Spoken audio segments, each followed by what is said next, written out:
ఇద్దరు కూతుళ్లను గారాబంగా పెంచారు తల్లి తండ్రి. చిన్న కూతురిని అతి గారాబం చేసింది తల్లి.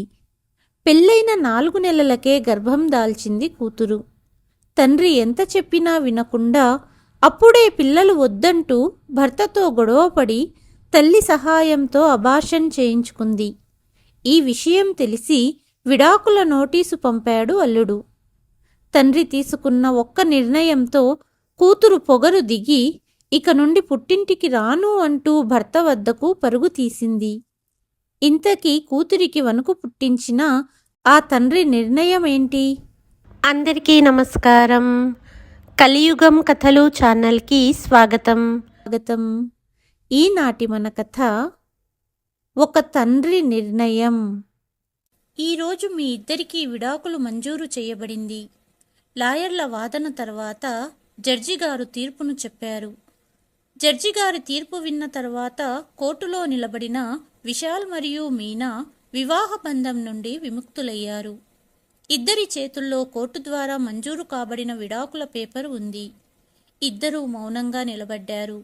అప్పుడే మీనా తరపు లాయర్ మీనా తల్లిదండ్రుల వద్దకు వచ్చి అభినందనలు తెలిపాడు.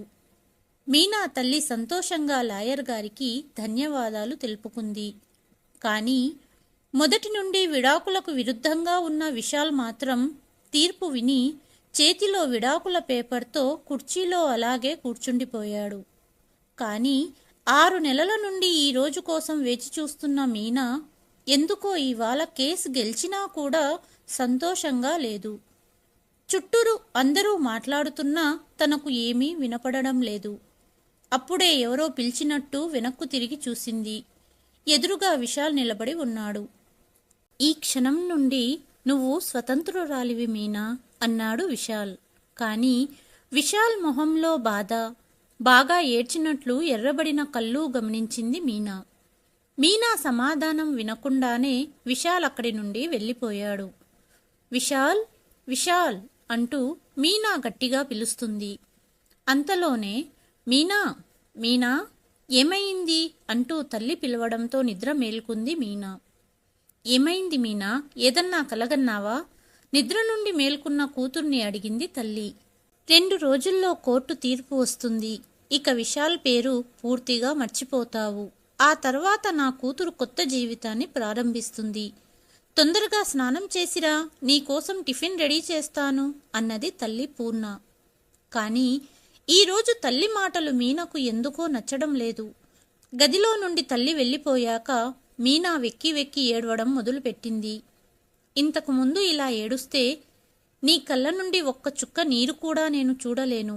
నువ్వు ఏడుస్తే నాకు చాలా బాధగా ఉంటుంది మీనా అంటూ విశాల్ భార్య తల నిమిరేవాడు. కానీ ఈ క్షణం తన వద్ద విశాల్ లేడు. గతాన్ని గుర్తు చేసుకుంది మీనా. మీనా మరియు తన అక్క గీతను చాలా గారాబంగా పెంచారు తల్లి తండ్రి. చిన్న కూతురని తల్లి మీనాను అతి గారాబం చేసేది. ఎల్లప్పుడూ శర్మగారు భార్య పూర్ణతో చెప్పేవారు, నీ అతి గారాబం వల్ల మీనా మాట వినట్లేదు, పిల్లను చెడగొడుతున్నావు అనేవారు. వేరే ఇంటికి వెళ్లే ఆడపిల్లలను ఇంత గారాబం చెయ్యకూడదు అనేవారు. మనం గీతకు ఎంత మంచి సంబంధం చూసి పెళ్లి చేశాము. గీత జీవితం ఎంత బాగుంది. అలాగే మీనాకు కూడా మంచి అబ్బాయిని వెతికి పెళ్లి చేద్దాము. అప్పుడు మీనా జీవితం కూడా బాగుంటుంది. మీరు దిగులు పడకండి అనేది పూర్ణ. విశాల్ చాలా అందగాడు. గవర్నమెంట్ ఉద్యోగం చేస్తున్నాడు. సంపన్న కుటుంబం కానీ సాధారణ జీవితమే జీవించేవాడు విశాల్. మొదటి చూపులోనే విశాల్ శర్మగారి ఇంట్లో అందరికీ నచ్చాడు. మీనాకు తగిన వరుడు విశాల్ అనుకున్నారు తల్లి తండ్రి. మీనాకు కూడా విశాల్ నచ్చాడు. విశాల్ తల్లి తండ్రి పక్కనే గ్రామంలో నివసించేవారు. కొడుకు పెళ్లి కోసం కొడుకు ఇంటికి వచ్చారు. ఇరు కుటుంబాలు బంధువుల సమక్షంలో పెళ్లి గ్రాండ్గా జరిగింది. పెళ్లి తర్వాత హనీమూన్ అమెరికా వెళ్లాలని మొండిగా భర్తతో వాదించింది మీనా. కానీ ఇండియాలో ఎన్నో ప్లేసులు ఉన్నాయి కాబట్టి ఇండియాలోనే ఏదన్నా మంచి ప్లేస్కు వెళ్దామని భార్యను సముదాయించడానికి ప్రయత్నించాడు విశాల్. కానీ మీనా ఒప్పుకోలేదు. తల్లికి ఫోన్ చేసి హనీమూన్ అమెరికా వెళ్ళాలనుకుంటున్నాం, టికెట్ బుక్ చేయమని చెప్పింది. ఈ విషయం తెలిసి విశాల్ చాలా బాధపడ్డాడు. మీనా, అమెరికా టికెట్స్ బుక్ చేయమని అత్తయ్యను ఎందుకు అడిగావు? నేను చేసేవాడిని కదా అన్నాడు భార్యతో. మీరు నా మాట వినలేదు, అందుకే అమ్మను అడిగాను. అమ్మ నా మాటను ఎప్పుడూ కాదనదు అన్నది మీనా. కానీ మీనా, నేను వెళ్ళడం వద్దు అనలేదు. ఇంకా మనిద్దరం డిసైడ్ అవ్వలేదు కదా. నువ్వు హనీమూన్ అమెరికాకు వెళ్ళాలనుకుంటే నా డబ్బులతోనే తీసుకెళ్తాను. అత్తయ్యకు టికెట్ డబ్బులు ఇచ్చేయి అన్నాడు విశాల్. అయినా ఇప్పుడేమయ్యిందని?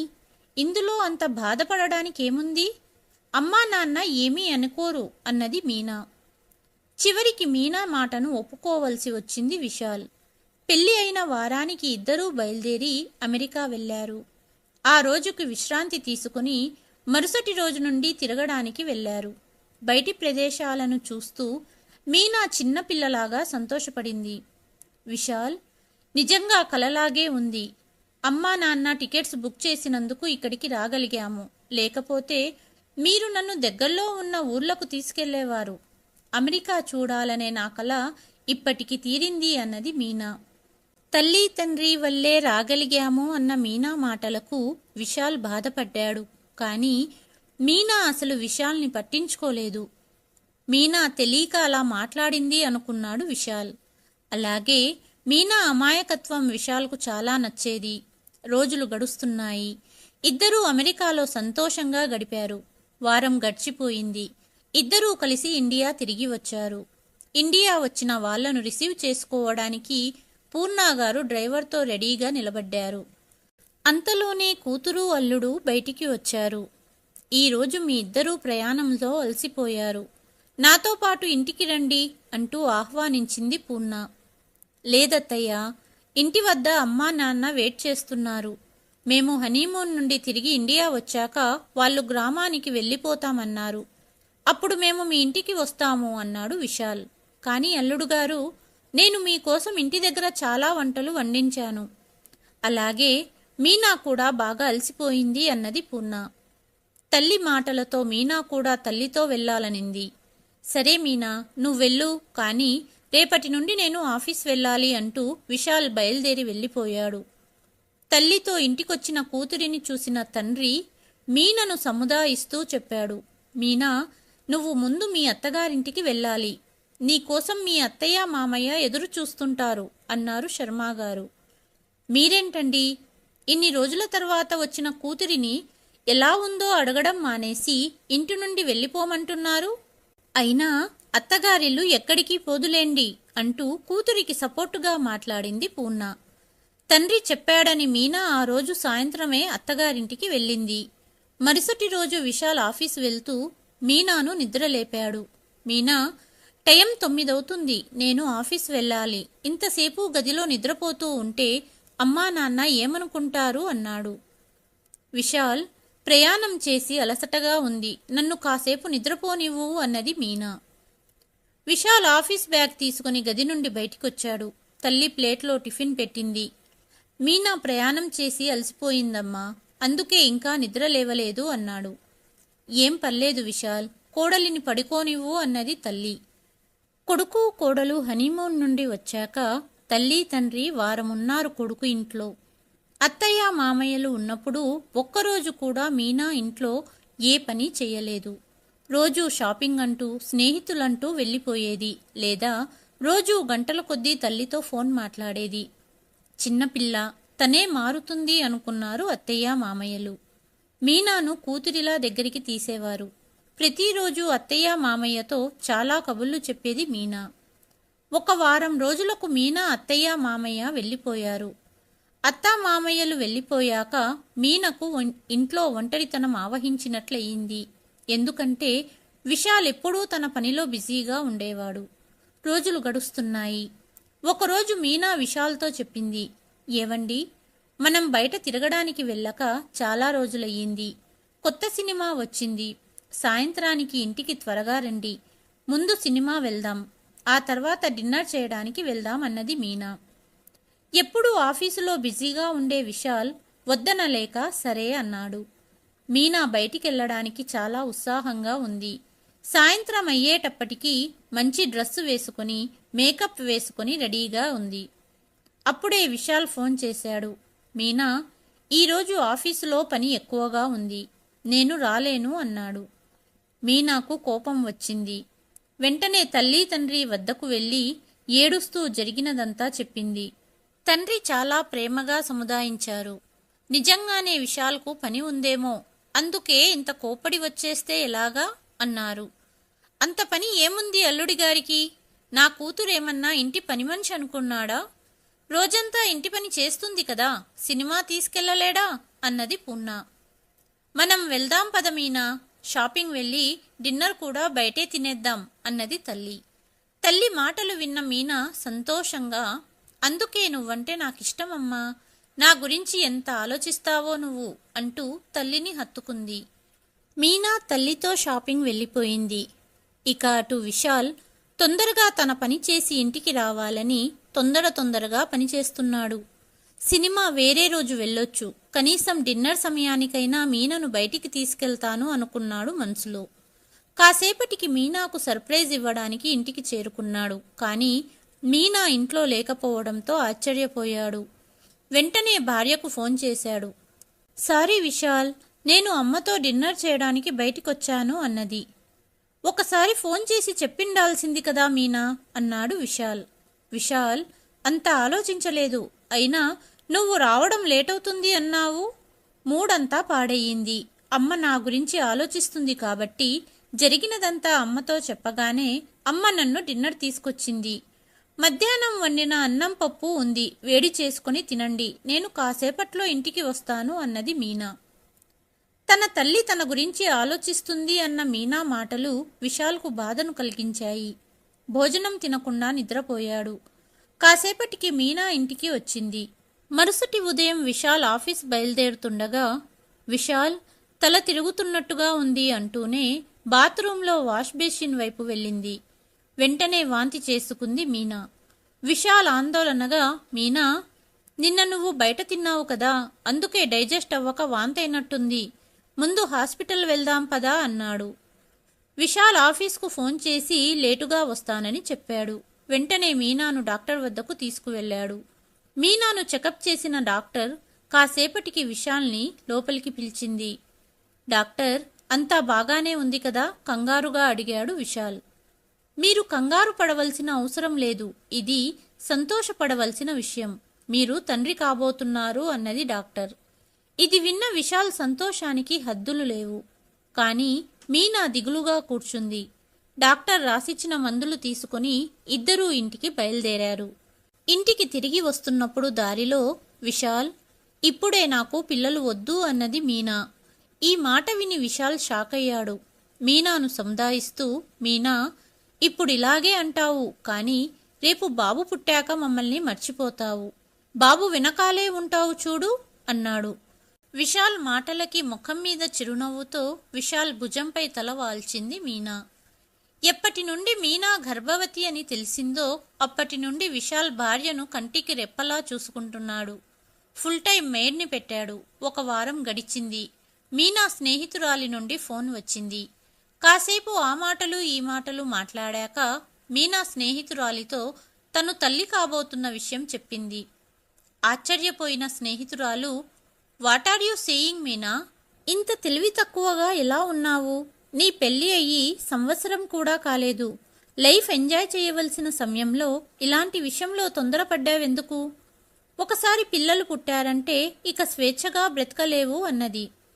స్నేహితురాలి మాటలతో, ఏం చెప్పను మాలతి, ఏం చేయాలో నాకేమీ అర్థం కావడం లేదు. ఈ మాట తెలిసినప్పటి నుండి విశాల్ సంతోషానికి హద్దుల్లేవు. మగవాళ్లకు ఏం తెలుసు మీనా, ఆడవాళ్లే కదా అనుభవించాల్సింది. శరీరంలో ఎన్నో మార్పులు వస్తాయి. నా మాట విను, ఇంకా ఎక్కువ సమయం కాలేదు, ఇప్పటికి కూడా ఈ సమస్య నుండి బయటపడగలవు అంటూ ఫోన్ పెట్టేసింది స్నేహితురాలు మాలతి.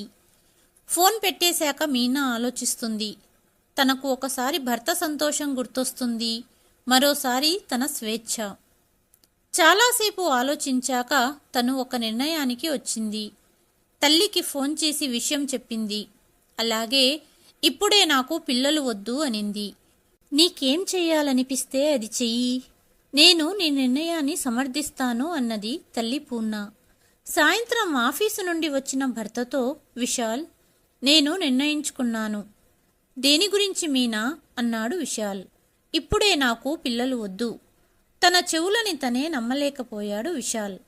ఇలాంటి నిర్ణయం ఎలా తీసుకోగలిగావు?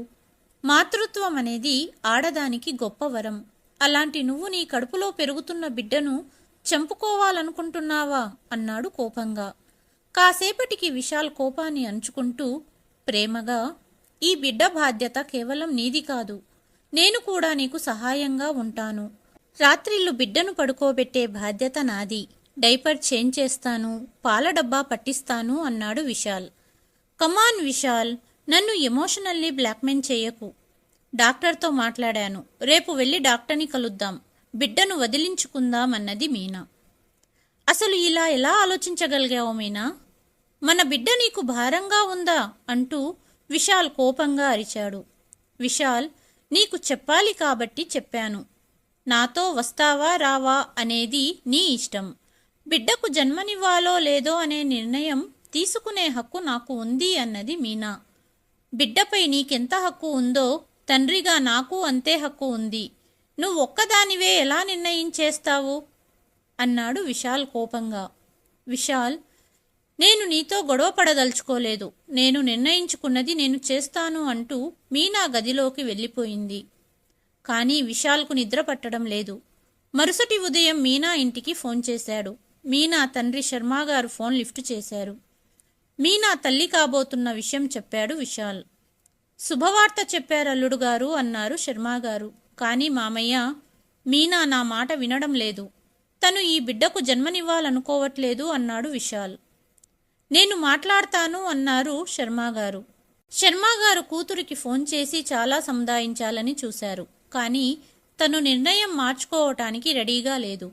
కాసేపటికి రెడీ అయ్యి పర్సు తీసుకుని బయలుదేరుతూ, విశాల్, వస్తున్నావా లేదా అని అడిగింది. విశాల్ మౌనంగా ఉన్నాడు. ఏమీ మాట్లాడలేదు. సరే అయితే, నేను హాస్పిటల్ వెళ్తున్నాను. నువ్వు రాలేదంటే దాని అర్థం నువ్వు నాతో సంబంధం తెంచుకోవాలనుకుంటున్నావని. ఇక ఎప్పటికీ ఈ ఇంటికి తిరిగి రాను అంటూ మీనా వెళ్ళిపోయింది. హాస్పిటల్ వద్ద మీనా తల్లి వెయిట్ చేస్తుంది. డాక్టర్ని కలిశారు. అబార్షన్ చేయించారు. ఈ విషయం తెలిసి శర్మగారు కూడా హాస్పిటల్ చేరుకున్నారు. ఆపరేషన్ థియేటర్ నుండి బయటికి వచ్చిన మీనా అటూ ఇటూ చూసింది. విశాల్ కనపడలేదు. మీనా భర్తకు ఫోన్ చేసింది. విశాల్ ఫోన్ లిఫ్ట్ చేయలేదు.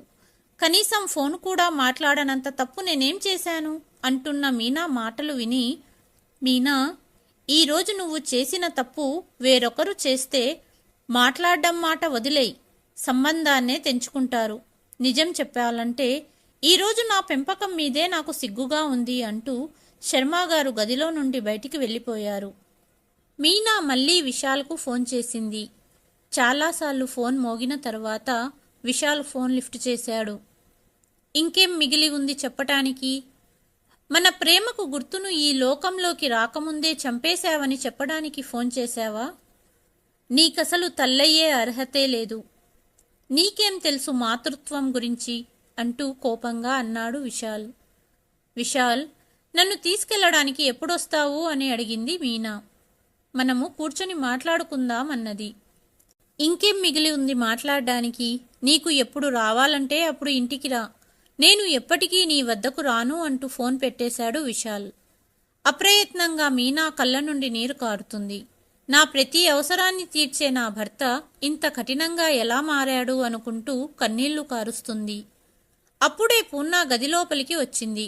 ఏడుస్తున్న మీనాను చూస్తూ, ఏమయింది మీనా, ఎందుకింతలా ఏడుస్తున్నావు అడిగింది పూర్ణ.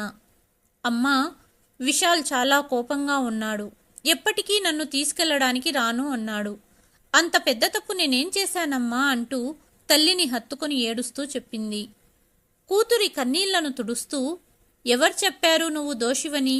నువ్వు ఎలాంటి తప్పు చేయలేదు. భయపడకు, నేను నీ వెంట ఉన్నాను కదా అన్నది తల్లి. తల్లి మాటలను విన్న మీనకు తను ఎలాంటి తప్పు చేయలేదని, తను తీసుకున్న నిర్ణయం కరెక్టు అనుకుంది. విశాల్ అనవసరంగా చిన్న మాటని పెద్ద ఇష్యూ చేస్తున్నాడు అనుకుంది. మీనా తల్లితో పాటు పుట్టింటికి వచ్చేసింది. పుట్టింట్లో ఉంటూ ప్రతి నిమిషము భర్త వస్తాడని వేచి చూసేది. కానీ విశాల్ రాలేదు. ఫోన్ కూడా చెయ్యలేదు. రోజులు గడుస్తున్నాయి. ఫోన్లో విశాల్ ఫోటోను చూస్తూ ఏడుస్తూ ఉండేది. మీనా పరిస్థితి అర్థం చేసుకున్న తండ్రి మీనా దగ్గరగా వచ్చి, మీనా, నీకు విశాల్ అంటే చాలా ఇష్టమని నాకు తెలుసు. విశాల్ లేకుండా నువ్వు ఉండలేకపోతున్నావు. ఒకసారి ఫోన్ చెయ్యొచ్చు కదా. అల్లుడు గారి గురించి నాకు తెలుసు. తప్పకుండా నిన్ను క్షమిస్తారు అన్నారు శర్మగారు. ఎందుకు నాన్నా? నేనెందుకు ఫోన్ చేయాలి? అసలు నేనేమి తప్పు చేశానని ఫోన్ చేయాలి అన్నది మీనా. నీ మొండితనాన్ని వదలటానికి రెడీగా లేనప్పుడు ఎందుకు గదిలో కూర్చొని ఏడుస్తున్నావు అన్నారు శర్మగారు. నువ్వసలు ఎలాంటి తండ్రివి నాన్నా? ఎప్పుడూ నేనే మీకు తప్పు చేసిందానిగా కనిపిస్తానా? ఎల్లప్పుడూ మీ కూతురినే తప్పుపడతారు అన్నది మీనా. నేను తండ్రిగా నిన్ను అర్థం చేసుకోలేదు అంటున్నావా? అసలు నీకేం తెలుసు తల్లి తండ్రికి పిల్లల మీద మమకారం? నువ్వు నీ సొంత బిడ్డనే అంటూ గది నుండి వెళ్ళిపోయారు శర్మగారు. విశాల్ గురించి తెలిసిన శర్మగారు అల్లుడికి ఫోన్ చేశారు. బాబు విశాల్, నాకు తెలుసు నా కూతురు చేసింది ఎంత పెద్ద తప్పు అని. కానీ మీనా వైపు నుండి నేను క్షమాపణలు అడుగుతున్నాను. మీనా చాలా మొండిది. కానీ మీనాకు నువ్వంటే చాలా ఇష్టం. నేను 2 చేతులు జోడించి అడుగుతున్నాను. ఈ బంధానికి మరొక అవకాశం ఇవ్వమని అన్నారు శర్మగారు. లేదు మామయ్య, నేను మీనాకు చెప్పాను ఈ ఇల్లు తనది. తను ఎప్పుడైనా ఇంటికి రావచ్చు. సరే, మీరు చెప్పారు కనుక నేను మీనాతో మాట్లాడతాను అంటూ కాసేపటికి భార్యకు ఫోన్ చేశాడు విశాల్. భర్త నుండి వచ్చిన ఫోన్ అని తెలిసి మీనా మొహం వెలిగిపోయింది. వెంటనే ఫోన్ లిఫ్ట్ చేసింది. హలో మీనా, ఎలా ఉన్నావు అడిగాడు విశాల్. ఇన్ని రోజులకు గుర్తొచ్చానా? నా ఆరోగ్యం గురించి అడగటానికి కూడా మీరు ఒక ఫోన్ చేయలేదు. సరే చెప్పండి, ఎందుకు ఫోన్ చేశారు అన్నది మీనా. మీనా, అయ్యిందేదో అయిపోయింది, ఇంటికి రమ్మని పిలిచాడు. కావాలంటే సాయంత్రం నేను వస్తాను అన్నాడు విశాల్. నేను మళ్ళీ అక్కడికి రావాలంటే నా షరతులకు మీరు ఒప్పుకోండి. నా కోరికలన్నీ తీరేదాకా మనం ఫ్యామిలీ ప్లానింగ్ గురించి ఆలోచించాలి. పిల్లలు ఎప్పుడు కావాలో ఆ నిర్ణయం కేవలం నేనే తీసుకుంటాను అన్నది మీనా. ఇప్పటికే పెద్ద తప్పు చేశావు. భార్యాభర్త అనుబంధంలో ఈ షరతులేంటి అన్నాడు విశాల్. పిల్లలనేది ఇద్దరి ఇష్టానికి సంబంధించిన విషయం అన్నాడు విశాల్. అయితే నువ్వు నేను చెప్పిన దానికి ఒప్పుకోకపోతే నేను తిరిగి ఆ ఇంటికి రాను అన్నది మీనా. మీ నాన్న ఫోన్ చేయటంతో నువ్వు చేసినవన్నీ మర్చిపోయి నీకు ఫోన్ చేశాను. నువ్వింత మూర్ఖురాలివనుకోలేదు అన్నాడు విశాల్. అంటే నాన్న చెప్పడంతో ఫోన్ చేశావా? నేను గుర్తొచ్చి కాదన్నమాట. ఇక ఇప్పుడు నీతో అసలు ఆ ఇంటికి రాను అంటూ ఫోన్ పెట్టేసింది మీనా. తరువాత కోపంగా, నాన్నా, నాన్నా, ఎక్కడున్నారు మీరు అంటూ కేకలు వేసింది. తల్లి పెరిగెత్తుకుంటూ మీనా గదికి వచ్చింది. ఏమైంది మీనా, ఎందుకంతలా అరుస్తున్నావు అడిగింది పూర్ణ. అమ్మా, నాన్నకు నేను ఇంట్లో ఉండడం ఇష్టం లేకపోతే ఇంటి నుండి వెళ్ళిపోతాను అన్నది మీనా. అప్పుడే అక్కడికి వచ్చిన తండ్రితో, నన్ను అడగకుండా విశాల్కు ఎందుకు ఫోన్ చేశారు? ఎందుకతన్ని వేడుకున్నారు? నా జీవితం గురించి నిర్ణయాలు నన్ను అడగకుండా మీరెలా తీసుకుంటారు అన్నది మీనా. తప్పు నాదే మీనా. అల్లుడు గారు చెబితే అర్థం చేసుకుంటావు అనుకున్నాను. కానీ ఇలా మొండిగా ప్రవర్తిస్తావనుకోలేదు. ఇక నుండి నేనేమీ మాట్లాడను. నీ జీవితానికి నువ్వే బాధ్యురాలివి అంటూ శర్మగారు వెళ్ళిపోయారు. విశాల్ లేకుండా నేను దర్జాగా బెతుకుతానని విశాల్కు చూపిస్తాను. అమ్మా, నువ్వు తెలిసిన లాయర్తో మాట్లాడి విడాకుల పేపర్స్ రెడీ చెయ్యమను. ఇక విశాల్తో జీవించలేను అన్నది మీనా.